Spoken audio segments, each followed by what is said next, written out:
السلام عليكم ورحمة الله وبركاته. تخيل أيها الأخ المبارك أن يأتي يوم ويقال أنت في ذمة ملك من ملوك الدنيا، وأنت تحت ضمانته وحمايته، ولن يستطيع أن يؤذيك أحد، ولله عز وجل المثل الأعلى.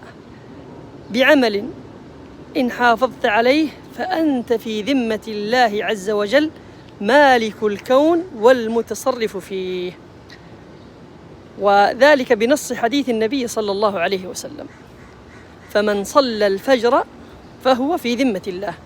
فقد جاء في صحيح مسلم أن النبي صلى الله عليه وسلم قال: من صلى الصبح فهو في ذمة الله، فلا يطلبنكم الله من ذمته بشيء. وفقني الله وإياك لمرضاته، وجنبنا الشر وأهله. والسلام عليكم.